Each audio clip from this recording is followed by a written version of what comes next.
We're gonna talk about wheatgrass today. Wheatgrass. Hello. Hello, welcome to Wheatgrass Sunday with Outer Space. I'm your host, Andy. Why wheatgrass? Why do I choose wheatgrass? I'll tell you. It is super healthy. Wheatgrass is just amazing in my opinion. I love this stuff. I grow my wheatgrass at home. I sprout seeds, plant them in these little trays, and within a week they are ready to be juiced and ingested into your body to eliminate toxins, boost your metabolism, help your immune system, lower your cholesterol, lower your blood pressure, give you extra energy. Like, this stuff, I'm telling you, it's amazing.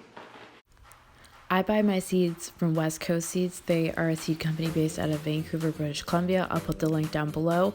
I love these because they have a light, delicious flavor. They're super easy to grow and they're really easy to juice as well. So what I do is I soak them overnight in water. 1 cup of seeds, and then it doesn't matter how much water, as long as that they're covered, and then they can kind of germinate. So eventually what's going to happen is the little ends are going to have little sprouts at the ends, kind of like a light white little nub, and then they need to be germinated before you put them into the tray with the soil. These ones are good to go. They've soaked all night, so now we are ready. So the first thing that needs to be done is we just need to dump these seeds out, get all that water out. I use a strainer, it makes it really super simple. And then I just kind of run cold water through just to make sure that I've gotten all the seeds out of the jar.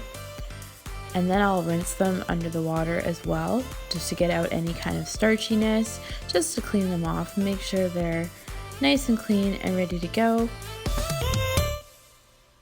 I can never get over how easy it is to grow this stuff, guys. It's super easy. So these seeds are all ready to go. So I'm just going to dump them into a little bowl. It is so simple to do this stuff, guys. They were just sleeping all night and now they're ready to wake up. I am so excited. This is one of my favorite steps in the whole process. They're looking good. Now the next part is to get a tray. I get my seed trays from the dollar store. I like to keep things nice and cheap, and it does a good job. I like that the lid is clear as well too, because then I can see through once those little sprouts are sprouting up. I really don't have a preference on soil. You can use whatever soil you want. The more organic the better, obviously. This doesn't have any additives, it's just a basic potting soil. The first time I did this, because I hadn't done it so long, I didn't put enough soil in, so I highly recommend putting a nice deep level of soil in your tray, because the deeper the soil, the deeper the roots can go into the soil and grab as many nutrients as they can just suck onto. So make sure that your soil is nice and deep. I like to take a fork to just kind of level everything out, get any little bumps out as well too from the soil. Now the seeds are ready to go into the tray.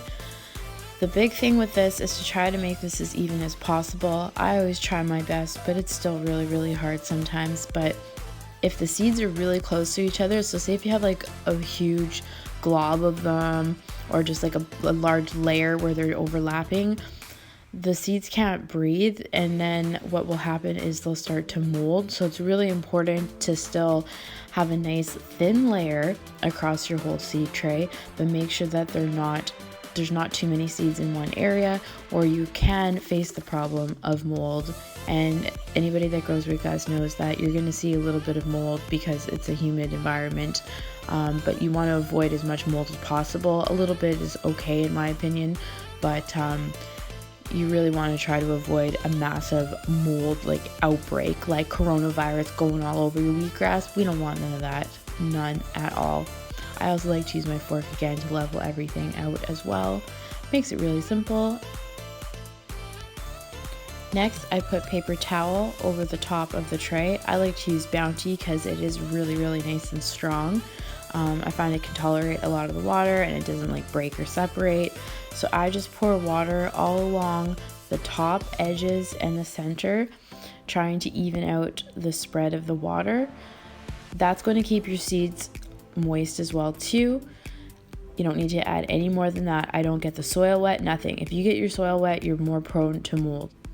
Then I just add the cover, pop that on top, and that is pretty much it. You are done pretty much all the work that you need to do for the day. Then I just set it to the side and I let it be. If your paper towel starts to get dry, then I would add some more water to it. That's the watering system. And then you're gonna start seeing those little sprouts start to sprout up, and it's so exciting. Once that paper kind of lifts a little, you can take the top tray off. This is after about 3 days of growth. The cool thing about this stuff is it grows so fast. Like I said, you can grow this whole batch within 7 days. I do clip off a whole tray at a time.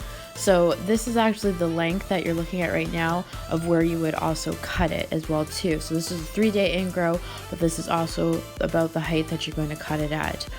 This is my final product, all ready to go. Nice, long, nice and green still. It hasn't turned yellow. I could have gotten away with juicing this yesterday because the roots are starting to turn just a little bit brown, so I gotta use this stuff ASAP. I'll post another video of how to juice it as well too. So that's it, guys. Hope you enjoyed this tutorial. I will make more if I have time, honestly. These videos take a lot of time, so